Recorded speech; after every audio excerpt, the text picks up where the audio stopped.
Thank you, Tim. Great to be here, and thank you, Fran, for running this third forum. Really fabulous. Joining me on stage, coming up to my right, immediate right, is Steve Knode, who's the Commercial Officer for Australia, New Zealand, and Pacific Island countries for the US Foreign Commercial Service. That's the, for those of you on the New Zealand side, that's the equivalent of NZTE coming this way. Then we have next to him Daniel Taylor, who's the head of Focused Customers for New Zealand Trade and Enterprise. So we are here from the government. We are going to help you, hopefully give you some ideas and thoughts. And then to my far right is Echetebu, who's the founder and managing partner of Norris Echetebu Law. She's a Texan. She won't let you go to forget that. So Texas is getting quite a ride up today here. And she's going to talk probably more about how she helps businesses get into the US and some of the issues and pitfalls to look for. So with that, we decided that we would start with coming with Steve first. So Steve, over to you to talk about Select USA and what do you do? Thank you very much, Mike. And first, congratulations to Fiona and Simon and all the organizers. This has been a fantastic session, fantastic day. Happy to be a part of it. So since this session is a bit about the how, right, setting up a business in the U.S., I thought I'd take a bit of a step back before I get to the how, and I will get to the how in a bit, how the U.S. government and the U.S. Department of Commerce, of which I'm a part, can help you. I did want to touch a little bit on the why and a little bit of the what. Now, here is where I have to stop and say, I've got some good news and I've got some bad news. So let's start with the bad news first. Basically, everything I was going to say has already been said over the course of the day. Okay, so that's maybe bad news.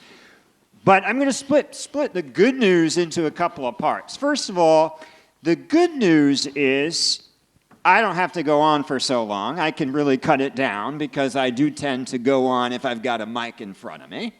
But then the other piece of the good news is, wow, we're in sync here. I mean, at least in this room and in this gathering and in this forum where we're talking about trade and investment, we are really in agreement on a lot of things. So take that as it is. By the way, yeah, including we're from the government and we're here to help. Mike, yeah, that was, I mean, come on, right there, I got it, okay, but it's true, right? But from my perspective, from the U.S. government. So as Mike mentioned, I'm from the U.S. Department of Commerce and I'm here to help. So going back to the why, right? So why invest in the United States? Well, I really don't have to go over all of the points because an awful lot have been made. But if you go to our website, Select USA, and pick just, say, the top 5, most of them have been articulated in one way or another. The world's largest market, huge population, 1/3 of global consumption. But another thing that hasn't been brought up, it has in a separate context, but just, oh, by the way, yes, we do have trade agreements, not with New Zealand, but with 20 other countries. So, yeah, if you want to come and manufacture and build in the U.S. and access other markets, we do have that, including, by the way, the USMCA, which was negotiated under the past Trump administration. So keep that in mind. Yeah, absolutely fantastic R&D, innovation. Just on this last panel, all of the IP was mentioned. Innovation centers, R&D, all the reasons that you already know. A big market and a big reason to be there. And oh, by the way, maybe even more incentives coming up for making it and building it in the United States going forward. So I'm here to help, and it's a big market. So that's one reason. Ease of doing business. You know, those of you who have been there, relatively speaking, the United States is an easy place to do business. Of course, the point has been made. We do have 50 states, and each of those states have different rules, have different regulations, and sure, on the spectrum of ease of doing business. But I will point out the consulting firm A.T. Kearney does do a study every year called the FDI Confidence Index. And for 12 years running, including in 2024, so that's just this year, the United States has come up on top, right? So when investors are looking for places to invest, where to invest, the United States is and has been for the last 12 years number one. A talented and diverse workforce, a mobile workforce, one that actually goes where the job is, and output per hour is 30% above the OECD average. Okay, so a productive workforce is what you will see when you go to the United States and invest. A variety of landscapes and natural resources. We've talked about energy, but really there has been an incredible energy transformation in the United States. Cheap, reliable sources of energy across the board, including in renewables, yes, absolutely, but other sources of energy too. All very important for any business that wants to open up in the United States. And finally, and there'll be a whole panel on this, so I won't touch on it, access to capital. Later today, we'll get a perspective on access to capital. So whether that's your traditional bank, your investment bank, your private equity, or your venture capital, you name it, it's there. And so, by the way, all of these points were put together even before we had the Inflation Reduction Act, before we had the CHIPS and Science Act, before we had all of the legislation that were incentives to invest in the United States, and those continue today. So, bottom line, things are not going to change with respect to attractiveness as a place to invest come January 20 and 21, 2025. So hopefully we will all agree on that, but I just wanted to underscore that point. A little bit on the what, and then I'll get to the how and let my other panelists weigh in here. What? Okay, we've already talked about trade and how much two-way trade has increased between the United States and New Zealand, even in absence of a free trade agreement, so don't need to belabor that point, but it's a point worth making nonetheless. By the way, though, and certainly an awful lot of FDI investment from the United States into New Zealand, but by the way, did you know, and thank you very much, New Zealand's stock of FDI investment is $3 billion, hiring close to 20,000 Americans, $54 million of R&D, and all of that investment translating into more than $1 billion worth of U.S. exports. So by the way, thank you. Thank you for that investment from New Zealand into the United States. It's considerable, and it's important, and we want more of it. And on that, how can we help from the government, from the United States Department of Commerce? Principally through a program we call Select USA. By show of hands, out there in the audience, who has heard of Select USA? Yes, good, okay, I won't, great, thank you. So Select USA is the federal government FDA attraction program. And I will just touch on three things that we do, although there is a lot more. The good news is we have people right here in New Zealand. I see them sitting right there, Jonathan and Janet from Auckland and in Wellington, U.S. Department of Commerce representatives who are more than happy to answer all of your questions about the Select USA program to help your businesses from New Zealand invest in the United States. But just 3 points. One is market research. So if you are in the early stages of making a decision to invest in the United States, come to us, talk to us. We can provide some market research and data on, for example, ecosystems that make sense for you, right? You might be in biotech, you might be in space, you might be, in some other sector, but we can give you some free market research to determine where in the United States, because the United States is a large country with a lot of different jurisdictions, where might make sense. Great. 2, connections to the economic development organizations of each of the states, right? So as a federal government agency, and I'm sorry to have used this line often, but it's such a great line, I have to. As a federal government representative, I must say we have 50 states and we love them all equally, okay? But the reality is that you have a decision to make, and it's not always easy. So after that market research, we can make those connections to the economic development organizations from each of those states. Some of them have already been mentioned, Texas, Colorado, California, others who have come in. But we are more than happy to make those connections if you don't have them. And we do road shows and help make those connections 365 days out of the year. So come talk to Janet, come talk to Jonathan, come talk to me, and we'll be happy to do that. And then finally, the Select USA Investment Summit, an annual summit we do each year. It's happening next year in May.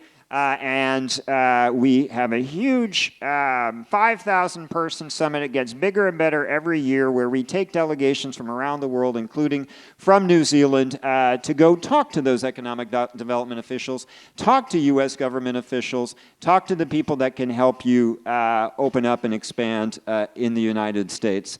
And so that is where I will end. Fantastic. Thank you, Steve. Very enthusiastic, which I love about it. In the room today, we've actually got the Dean from Omeo in Australia, but it's a New Zealand company. They were on the Select USA trade mission last year and have now set up manufacturing, or in the process of setting up manufacturing, I think, in California.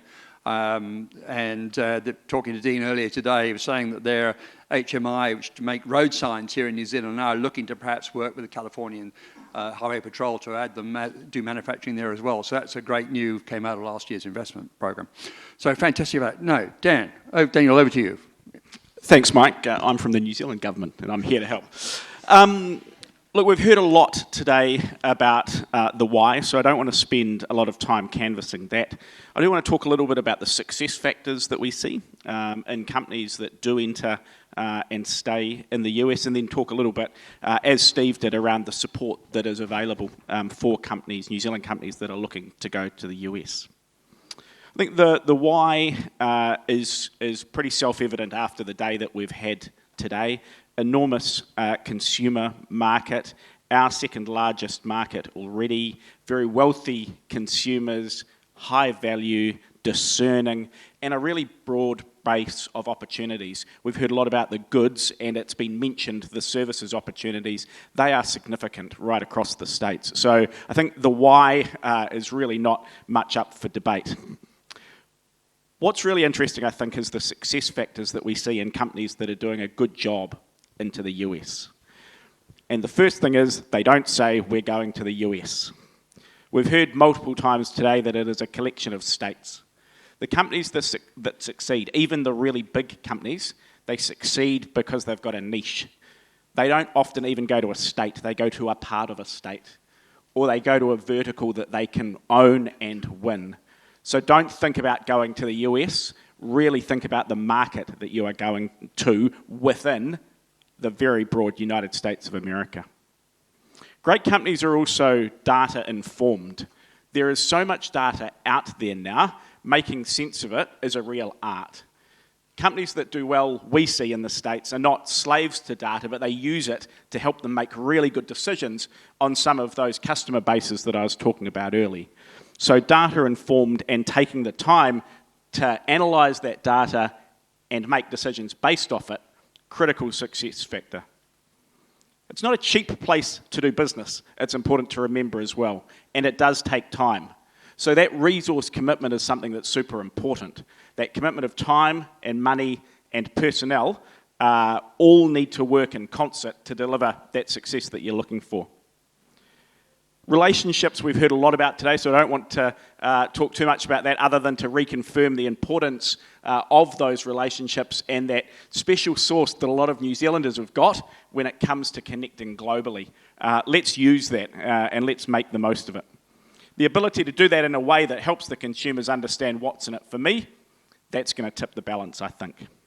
So if we briefly touch, Mike, on the support, NZT's got close to 50 business-facing staff in the US, spread right across the states, and they are there to support New Zealand businesses to enter and grow into that market.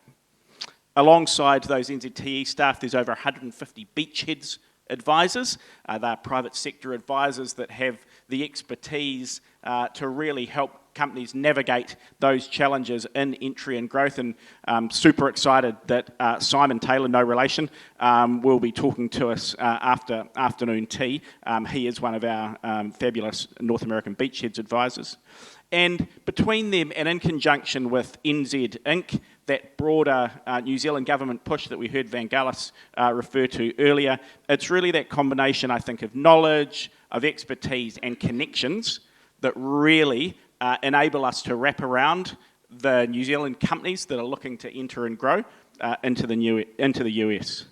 The final bit that I just want to touch on with regards to both success factors and something that we need to continue to take advantage of, I think, is New Zealand companies have an ability to be really nimble.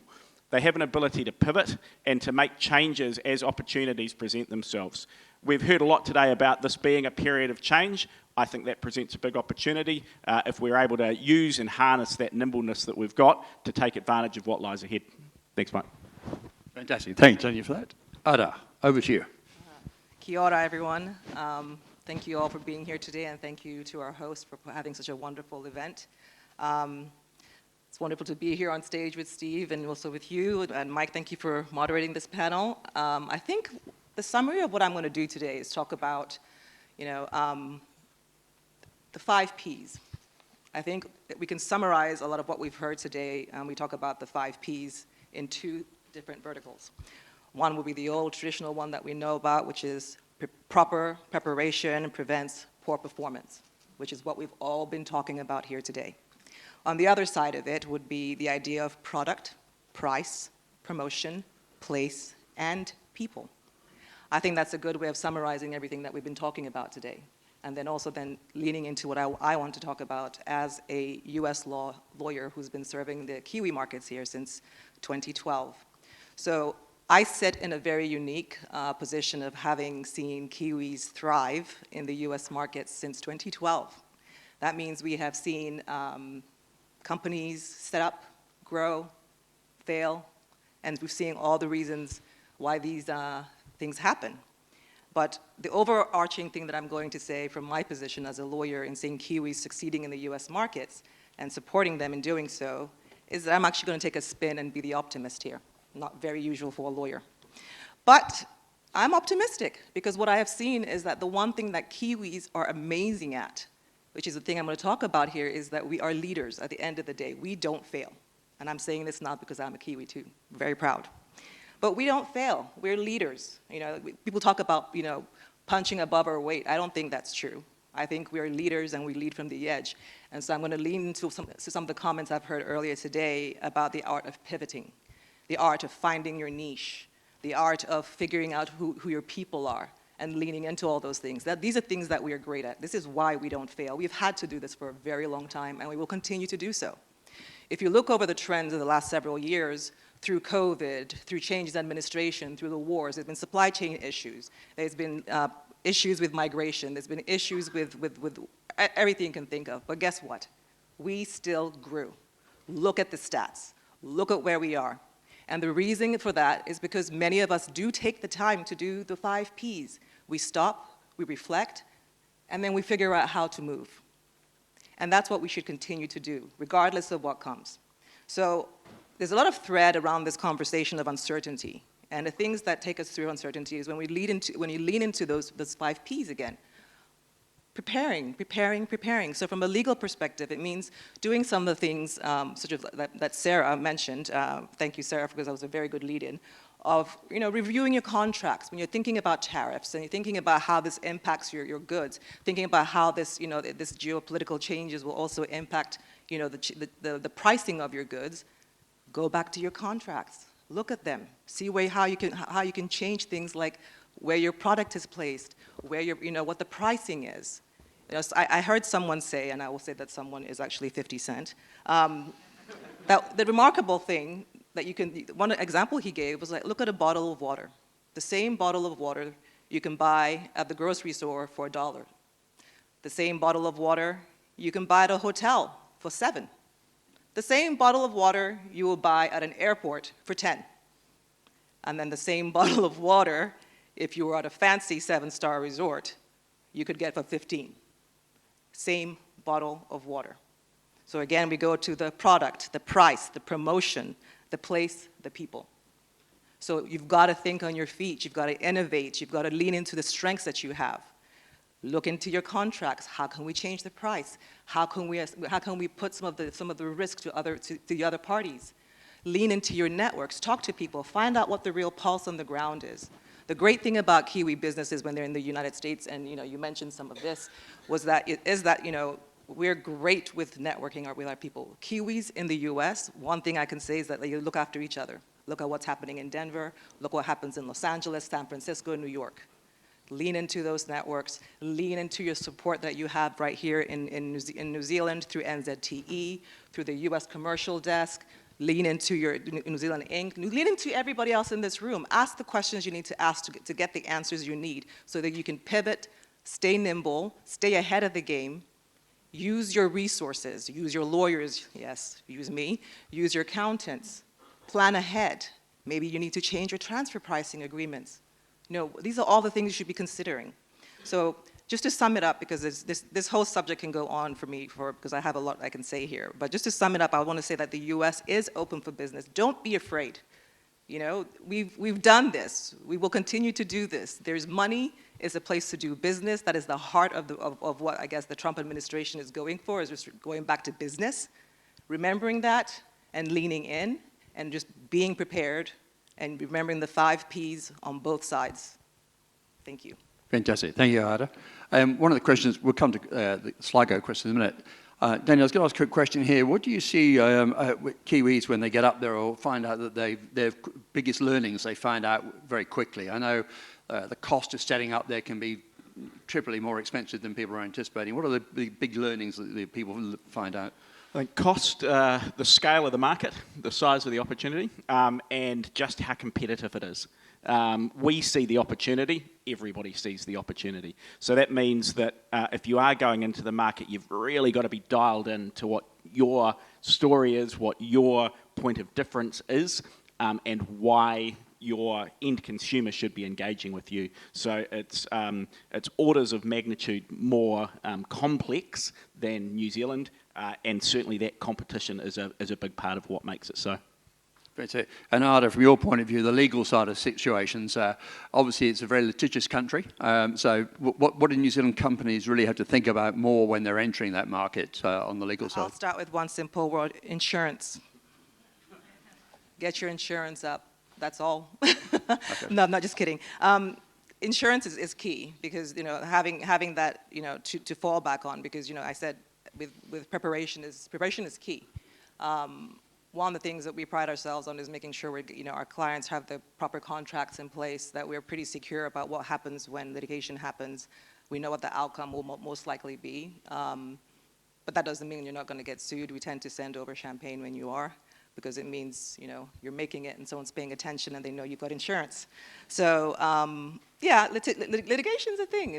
But one of the things I have. Someone asked me an interesting question once about what I would change about New Zealand if I could from a legal perspective. And no offense to everybody here, I'd say maybe a little bit more litigation, just because it does act as a sort of a preventative measure in a way. It's sort of a self-policing thing that keeps people behaving where they should. So. Fantastic. The question we got here, and I'll semi-answer bits of it, but then I think it can come into Steve and others. What sorts of education programs might be developed to help prepare New Zealand businesses for scaling internationally, particularly into a US state or 3? Just as a part of working with Steve and his team, AMCHAM runs annual Select USA How to Do Business Roadshow events. We do Auckland, Wellington, Christchurch. This year, 2025, we're moving into Hamilton and Tauranga. We put up somebody talking about Select USA, somebody talking about from the US consulate about how to get visas and what the process is and the timelines. We're bringing in venture capitalists this year to say how to raise capital.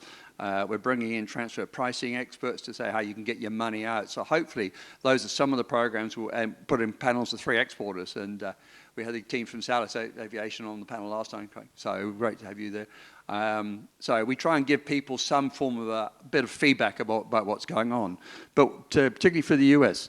No, I mean, absolutely, those are fabulous sources of information. I mentioned we do market research on an individualized basis, but we also have sector fact sheets that you can look about your specific sector, what is important there. We update those, yeah, and we provide as much information as we can on a tailored basis, and then we say, go talk to NZTE.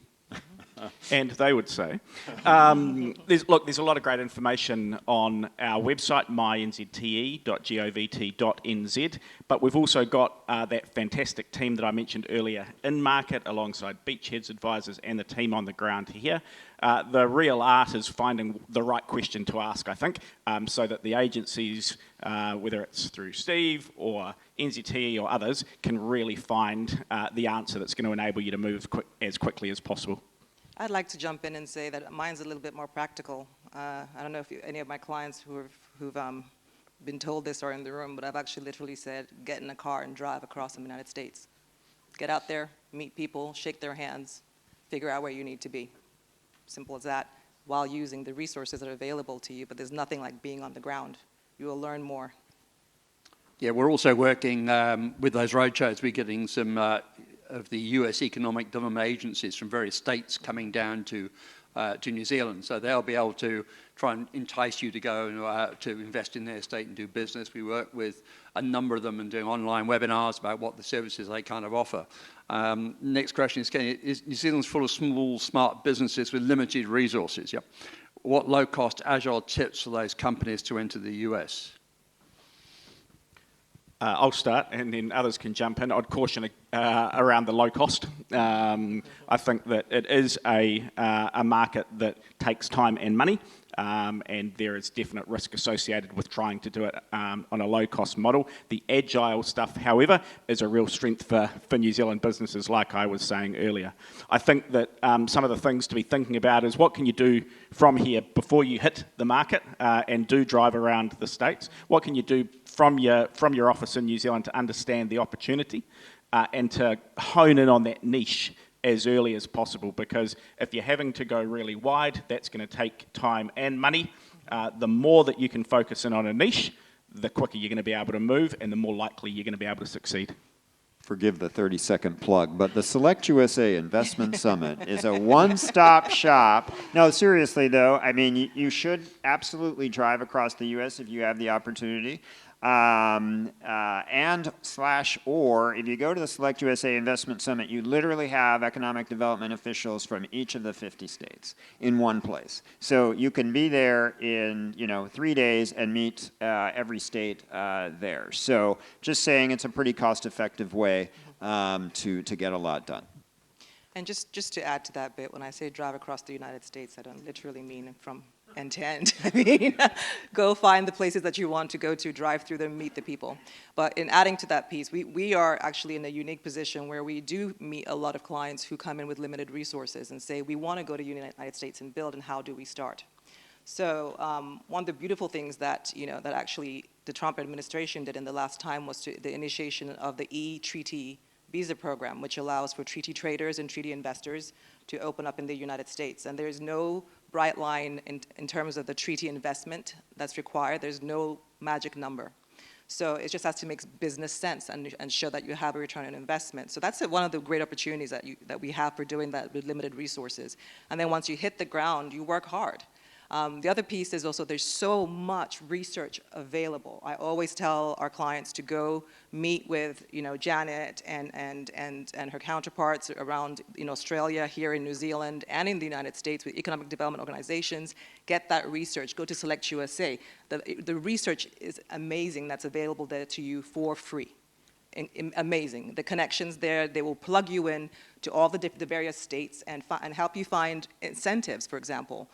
I know that for a while, for example, my great state of Texas, we were offering free rent in San Antonio if you came and set up in there doing cybersecurity. There's all kinds of incentives available. So, there's free research available to you to start. That's it. We're right on time. I think it's been said before, make connections, use networks, Kia Network, AMCHAM, NZUS Council, talk to other exporters, etc. But thank you to everybody. Thank the panel. We finished. We're over time. Thank you.